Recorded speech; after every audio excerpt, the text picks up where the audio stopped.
5, 4, 3, 2, 1 start.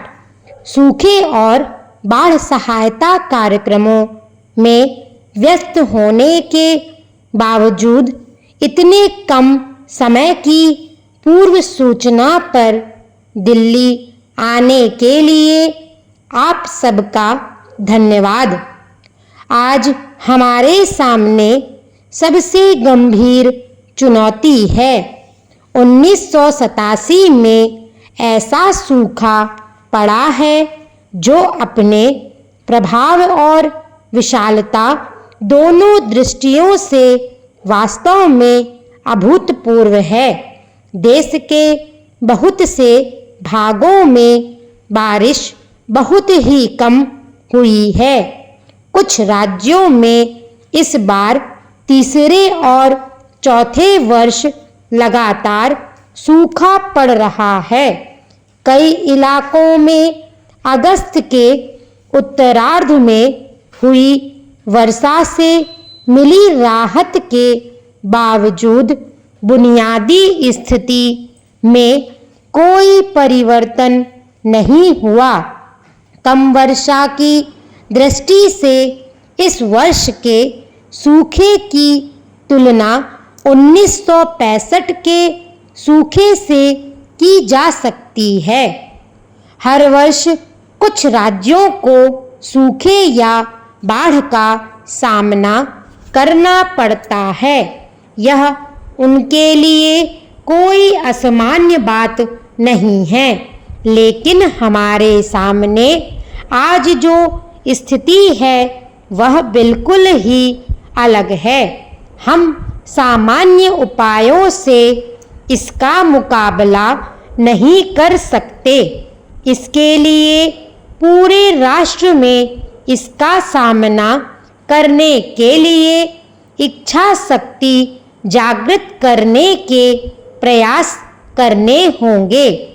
इसके लिए समर्पण की भावना तथा सादगी की जरूरत है। इसके लिए केंद्र सरकार और राज्य सरकारों के बीच पूरा सहयोग होना आवश्यक है। हमें इस राष्ट्रीय समस्या की गंभीरता को समझना होगा। इस चुनौती का सामना करने के लिए एक साझी कार्यनीति बनानी होगी और इसके कार्यान्वयन को सुनिश्चित करने के लिए दृढ़ निश्चय करना होगा। आप में से प्रत्येक को यह जानकारी है कि आपके राज्य में कितना नुकसान हुआ है और लोगों को कितनी तकलीफें, कितने दुख उठाने पड़ रहे हैं।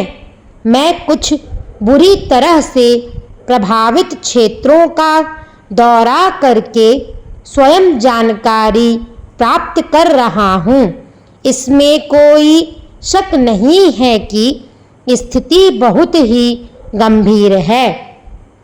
ऐसी स्थिति में सबसे अधिक गरीबों और कमजोरों को ही ज़्यादा से ज़्यादा तकलीफ़ें झेलनी पड़ती हैं। इनकी ज़रूरतों की ओर तुरंत ध्यान देना चाहिए। लाखों भूमिहीन मजदूरों, सीमांत किसानों और छोटे किसानों की आमदनी में उल्लेखनीय कमी आई है। हम किसी को भूख से नहीं मरने देंगे। उनके भोजन की न्यूनतम आवश्यकताओं की पूर्ति की जाएगी। बड़े पैमाने पर राहत कार्य चलाकर उन्हें रोजगार दिया जाना चाहिए। यह सहायता हर प्रभावित परिवार तक पहुंचनी चाहिए। इसके अलावा राष्ट्रीय ग्रामीण कार्यक्रम और ग्रामीण भूमिहीन रोजगार गारंटी कार्यक्रम जैसे ग्रामीण रोजगार के लिए दिए गए धन का भी कारगर इस्तेमाल किया जाना चाहिए। बहुत से क्षेत्रों में पीने के पानी की गंभीर समस्या पैदा हो गई है।